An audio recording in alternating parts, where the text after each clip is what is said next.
आप सभी का दस्तक कोचिंग वाराणसी के ऑनलाइन क्लास में हार्दिक स्वागत है। आज हम देखिए कुछ बातों पे आपसे जो है रूबरू होने के लिए आए हैं ऑनलाइन। देखिए आजकल यूट्यूब पे एक ट्रेंड चल रहा है कि जो वीडियो का एग्जाम अभी लगा हुआ है 26-27 जून 2023 को, जिसमें अमूमन आपके 50 दिन बचे हैं लगभग। तो उसमें बहुत सारे लोग स्ट्रेटेजी बता रहे हैं कि कैसे पढ़ें, क्या करें, क्या नोट्स पढ़ें, क्या करें। देखिए सबसे बड़ी बात यह है कि अब आप धीरे धीरे देख रहे होंगे कि 2018 की वैकेंसी और 23 चल रहा है, लगभग 4-5 साल का वक्त बीत चुका है। तो आप छोटे से बच्चे तो हैं नहीं कि आपको कोई भी बरगला दे, फुसला दे, लेकिन फिर भी कुछ चीजें ऐसी हो जाती हैं, मानव प्रवृत्ति है कि आप बहकावे में आ जाते हैं। तो देखिए स्ट्रेटेजी हर व्यक्ति की अलग अलग होती है। सबसे पहली चीज, आपकी क्या कमजोरी है, क्या आपकी अच्छाई है कि नहीं। लेकिन आपको जो एक चीज हमेशा लेके चलना है वह ईमानदारी। आपको इन 50 दिनों में 100% आपका पूरा जो है, जो भी आपका कैपेसिटी है उसको देना है। किस प्रकार से देंगे, तो हम सोचे हम भी एक वीडियो बना के आपको बता दें। तो देखिए हमारा जो प्लान है, जिस हिसाब से हम लेके चल रहे हैं आप लोगों के लिए, 50 दिन का समय है। 3 सब्जेक्ट आपके पूछे जाने हैं।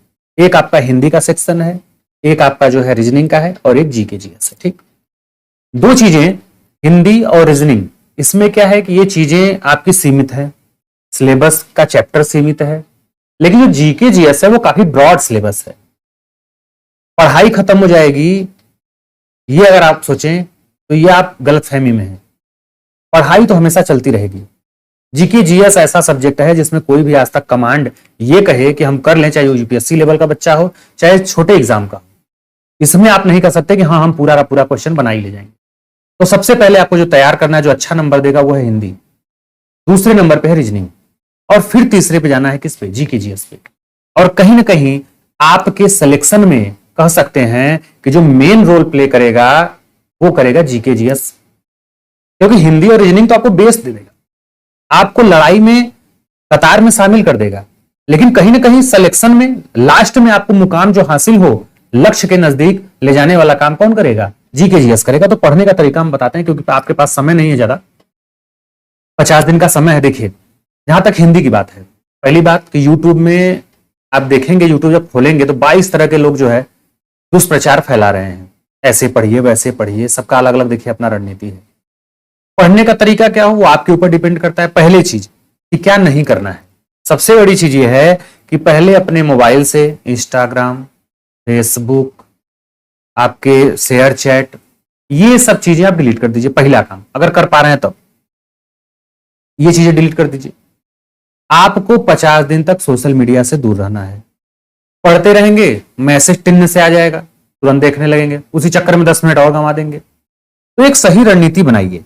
रणनीति ये बनाइए कि पहली बात तो वक्त दीजिए किस पे, पढ़ाई पे, क्योंकि आपकी कैपेसिटी 10 घंटे पढ़ने की है कि नहीं है, लेकिन आपको पढ़ना पड़ेगा, तोड़ तोड़ के पढ़ना पड़ेगा। कभी बैठ के पढ़िए, कभी सो के पढ़िए, कभी खड़े होकर टहलते हुए पढ़िए। अगर आप आस पड़ोस में कहीं रह रहे हैं जहां पे बच्चे ज्यादा हैं, तैयारी करने वाले हैं, ग्रुप में हैं, तो डिस्कशन करिए क्वेश्चन पे, फालतू चीजों पे नहीं। अब बात यह है कि 50 दिन का समय है तो पढ़े कैसे। तो देखिए पहला चीज कि पर डे आपको एक टेस्ट लगाना है, चाहे ऑनलाइन मारिए चाहे ऑफलाइन, किसी का भी मिले। अगर अगल बगल आप कहीं कोचिंग कर रहे हैं, कोई बच्चा कर रहा है, तो वहां पे देख लीजिए कि अगर वीडियो का कोई अगर सीरीज लोग चला रहे हैं तो उसका वहां पे जाके क्लास लेने का प्रयास मत करिए, क्योंकि 4-5 घंटे आपका बर्बाद हो जाएगा।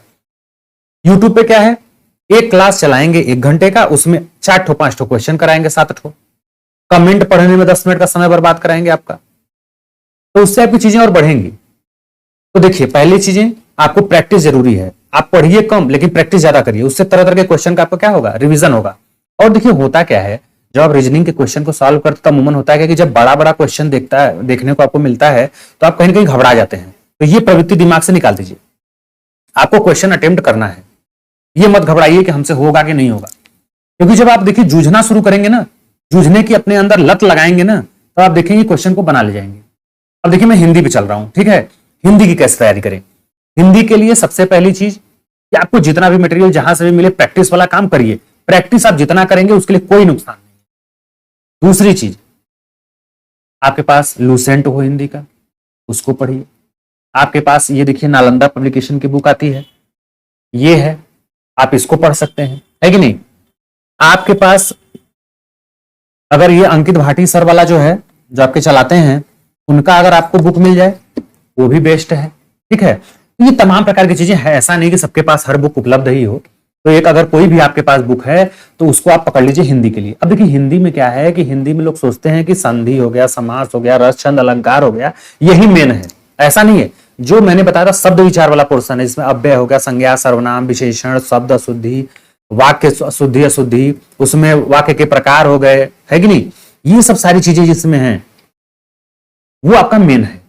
जैसे 6-7 टॉपिक तो ऐसे हैं जिनको आपको रटना है। रटने का मतलब आप खाली पढ़ते चलिए, जैसे पर्यायवाची हो गया, विलोम हो गया, अनेकार्थी शब्द हो गया, मुहावरा हो गया, लोकोक्ति हो गया, इन सब चीजों में आपको करना है क्या, तत्सम है, तद्भव है, इनको आप डेली खाली बस ना एक नाश्ते की तरह बराबर लेते रहिए, बस पढ़ते रहिए, पढ़ते रहिए, नए नए चीजों को पढ़ते रहिए। आप देखेंगे कि आपको कहीं ना कहीं चीजें वो दिमाग में बैठती चली जाएंगी, इनको छोड़ना नहीं है। दूसरी चीज, हो सकता है आपको रस छंद अलंकार ना आ रहा हो, उतना अच्छे से तैयार ना हो, तो बहुत बढ़िया तैयार करने के चक्कर मत पड़िए। आप उसको करिए क्या कि उसको आप जो टॉपिक न समझ में आए उसको ऑनलाइन एक बार देख लीजिए, उसके बाद उसको उदाहरणों पर ज्यादा से ज्यादा जो है समय क्या करिए, व्यतीत करिए। तो हिंदी का मैंने पहले बताया कि टेस्ट, मॉक टेस्ट तो आपको डेली देना है, उसमें हिंदी भी रहेगा, रीजनिंग भी रहेगा, जीके भी रहेगा, ठीक है। बुक में मैंने बताया कोई भी बुक आपसे चलेगा, कोई भी बुक हो, किसी भी प्रकाशन का हो, आप उसको प्रैक्टिस करिए। देखिए एक बुक आती है, बस इसका बताने का उद्देश्य बस यही है, ये देखिए मधुबन पब्लिकेशन का है जो है, इसको भी आप लोग, इसमें क्या है कि पूरा आपको हिंदी का जो है ना, पूरा जितने भी चैप्टर है सबका कम से कम सेट वाइज जो है, अलग अलग चैप्टर वाइज आपको जो है इसमें क्या दिया है, प्रैक्टिस के लिए दिया हुआ है। तो आप जितना ज्यादा प्रैक्टिस करेंगे ना अच्छी चीजों का, अच्छे क्वेश्चन का, वो आपको फायदा देगा। और देखिए सबसे इंपॉर्टेंट चीजें क्या है, प्रीवियस ईयर। प्रीवियस ईयर समझ लीजिए कि एक ब्रह्मास्त्र का काम आपके पास करेगा जो है। प्रीवियस ईयर की बात करें तो जैसे आप देखते हैं यूथ निकालता है बराबर जो है, यूथ में आप यूपी ट्रिपल एससी देखिएगा, क्योंकि परीक्षा यूपी ट्रिपल एससी कराएगी।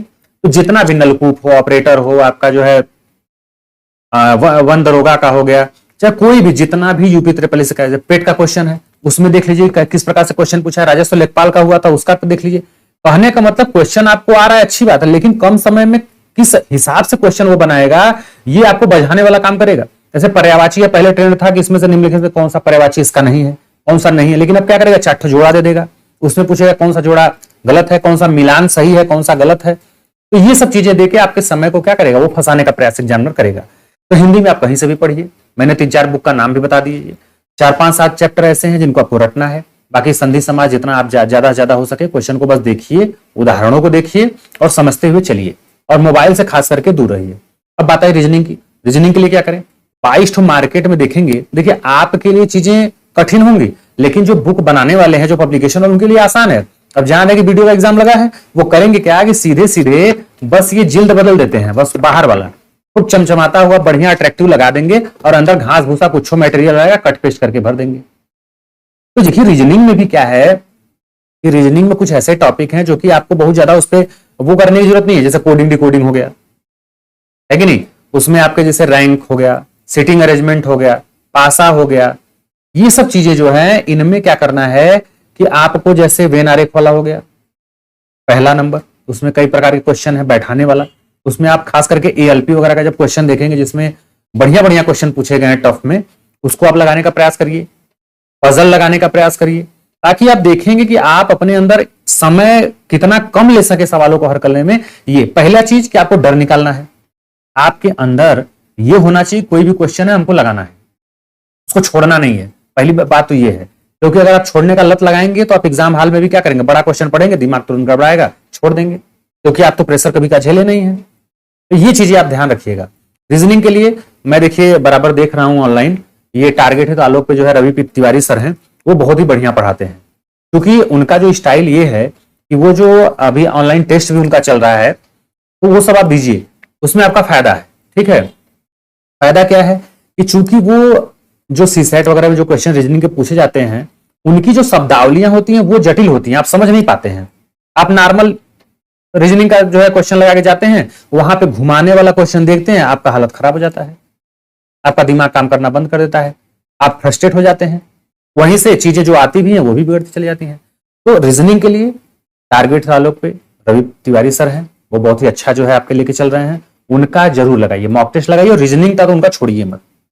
ठीक है, बाकी कोई बुक है, कोई अगर आपसे कहीं से भी, मैंने पहले बताया कोचिंग अगर मॉक टेस्ट मिल रहा है तो आप दीजिए उसको, कोई दिक्कत नहीं है।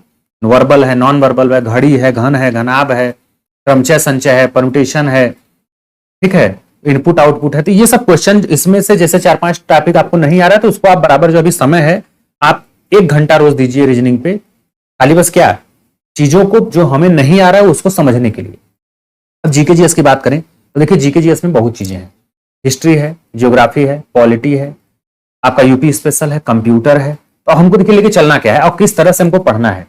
अगर आपके पास बुक हो चाहे न हो, आप देखिए एक चीज है जो मैं बार बार बताता हूं कि जो कि क्वेश्चन पूछा जाता है एनसीईआरटी बेस्ड है, एनसीईआरटी पे ही आप चैलेंज कर सकते हैं। तो देखिए ये आपके ज्ञान का आता है इतिहास, एनसीईआरटी बेस्ड है, और ज्ञान का ही ये देखिए भूगोल का बुक है, ठीक है, भूगोल का।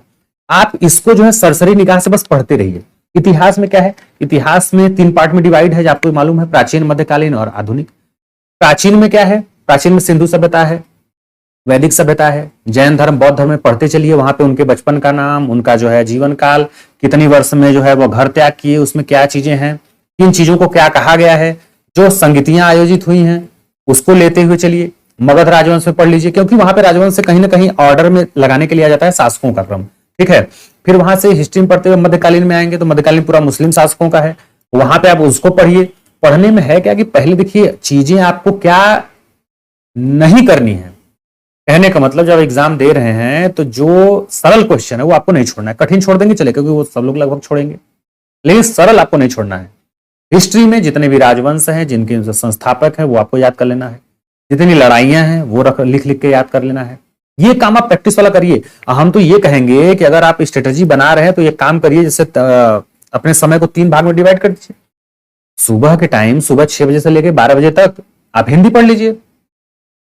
12 बजे से लेकर जो दोपहर का टाइम है पूरा रीजनिंग लगा लीजिए, और शाम के टाइम 6 से 12 बजे तक, 1 बजे तक, जितने भी देर तक आप पढ़ सकते हैं उस हिसाब से आप जीके पढ़िए। यूपी स्पेशल की बात आएगी तो यूपी स्पेशल के लिए देखिए परीक्षा वाड़ी का आता है, ये आप छोटा सा ले लेंगे, 30-40 रुपए का मिलेगा आपको, ये देखिए है, ठीक है। ये 30-40 रुपए की जो है परीक्षा वाड़ी की जो है देखेंगे, तो ये बुक है, आप इसको ले सकते हैं। इसमें जो है आपके यूपी में जो छोटी छोटी चीजें हैं, मंडल कितने हैं, कौन सी नदी उत्तर प्रदेश की है, जलवायु के बारे में, खाद्यान्नों के बारे में, बजट के बारे में, ये सारी चीजें इसमें दी गई। जनसंख्या देखिए मोस्ट इंपॉर्टेंट है, क्योंकि जनसंख्या से बराबर क्वेश्चन पूछता ही पूछता है, आप प्रीवियस ईयर देखेंगे, ठीक है। तो ये सब चीजें हैं। और जहां तक बात आई आपके हिस्ट्री ज्योग्राफी की, मैंने पहले बताया। पॉलिटी में क्या करना है, पॉलिटी में आपको पहली बात तो ये है कि पॉलिटी में आपको अनुच्छेद जितने महत्वपूर्ण है वो याद कर लेने हैं, लिख लिख के, कम से कम 100-150। अनुसूची, भाग, कौन सा भाग में कितने अनुच्छेद से कितने अनुच्छेद तक है, राष्ट्रपति है, उपराष्ट्रपति है, मोटी मोटा आपको सब क्या करना है, पढ़ना है। अब समय ये नहीं कि आप फालतू चीजों में दें, आप बस उसको रिवीजन करिए, बराबर रिवीजन करिए। जितना रिवीजन आप करेंगे उतना बढ़िया रहेगा, क्योंकि कहीं ना कहीं आपके दिमाग के एक कोने में ये ध्यान रखना है कि 1/2 निगेटिव है। 2 क्वेश्चन गलत करेंगे तो 1 क्वेश्चन सही का भी क्या करेगा, वो काट लेगा, नैया आपका डूब जाएगा। तो ऐसी गलती मत करिएगा। देश के फालतू के बहकाव मत आइए, जहां आपका बहुत ज्यादा समय जाया हो रहा है वहां पे मत जाइए। हाँ, जहां पे क्वेश्चन कराया जा रहा है डिटेलिंग के साथ कराया जा रहा है, जहां पे वो भी डिटेलिंग वो कि जो आपको आ रहा है नहीं आ रहा है वो चीजें उसमें बताई जाए, समझ में आए। तो यही सब चीजें हैं जिसपे मैं चर्चा करने के लिए आपके सामने जो है आया था। तो आप मेहनत से खूब मन लगा के पढ़िए, आप जरूर सफल होंगे। भीड़ बहुत है, हर जगह है। कहीं आप सोचेंगे कंपटीशन नहीं है, कुछ लोग कह रहे हैं कि कंपटीशन बहुत कम हो गया 4-5 साल में। भाई ऐसा कुछ नहीं है। कंपटीशन जहां पे आप देखेंगे जाके खुद आपको समझ में आएगा। तो आप पढ़िए, मेहनत करिए, आप जरूर सफल होंगे। बस ये है कि थोड़ा सा अपने आप में ये करिए कि अपने आप से ये पूछिए कि हम 100% दे रहे हैं कि नहीं। अगर आप 100% देंगे तो जाहिर सी बात है कि आपका रिजल्ट अभी 100% के करीब ही बनेगा और आप सफल जरूर होंगे। तो इन्हीं चीजों के साथ आज के लिए बस इतना ही। मिलेंगे नेक्स्ट वीडियो में किसी नए टॉपिक के साथ, पढ़ाई के साथ। तब तक के लिए जय हिंद, जय भारत। अपना ख्याल रखिएगा, मेहनत से पढ़िएगा। Thank you.